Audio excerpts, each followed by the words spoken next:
Madame le maire, chers collègues, cher Sébastien Duhem, pourquoi intervenir sur une délibération d'apparence banale, voire routinière, un simple ajustement de la liste des conseillers de quartier? Ce qui interpelle dans les informations fournies, c'est le nombre élevé de démissions et de postes non pourvus. Les déménagements et convenances personnelles ne peuvent expliquer à eux seuls ces chiffres. Des remontées inquiétantes nous parviennent de presque tous les quartiers quant à l'évolution de la démocratie participative à Lille. Ayant été moi-même conseiller de quartier pendant plus de 15 ans, j'ai pu la pratiquer en constatant les forces et faiblesses. Il fut un temps où Lille se targuait d'avoir une démocratie d'avance. Aujourd'hui, c'est devenu presque aussi crédible que d'affirmer avoir un métro d'avance. Il fut un temps où tous les présidents et présidentes de conseils de quartier y résidaient, ou au minimum avaient un lien fort avec celui-ci. Malgré toutes leurs qualités personnelles, les présidents et présidentes délocalisés ne peuvent avoir le même poids. Il fut un temps où les conseillers de quartier avaient une capacité d'autosaisine sur des sujets les concernant et étaient soutenus en ce sens. Il fut un temps où les taux de présence atteignaient 90% dans plusieurs quartiers. Et j'ajouterais vers les bancs derrière nous, où bon nombre d'entre eux venaient quand même assister au conseil municipal. Il fut un temps où les comptes rendus mentionnaient nominativement les prises de parole et reconnaissaient ainsi le travail de chacun.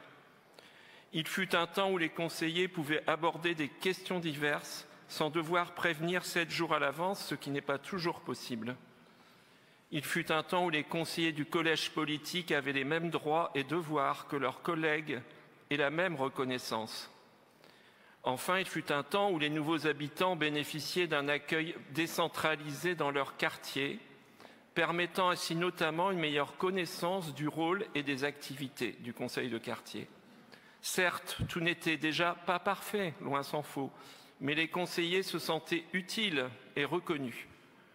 Aujourd'hui, beaucoup se plaignent que leurs propositions ne soient pas entendues, ni même étudiées si modestes soient-elles, en particulier en termes de cadre de vie. Dans beaucoup de quartiers, la prise en charge des projets et actions est encore assurée par un petit noyau de conseillers très investis, souvent anciens, mais qui se sentent fatigués et constatent à regret que la machine est grippée. Sur des sujets structurants, les conseillers de quartier ne sont plus consultés, ni même informés, et parfois on se demande si les présidents de quartier le sont aussi. Certains conseillers, ils sont bénévoles, rappelons-le, jettent l'éponge et nous envoient leurs témoignages. Regardez ce turnover et les postes vacants. Les conseillers de quartier ne peuvent plus ainsi jouer leur rôle d'habitants médiateurs.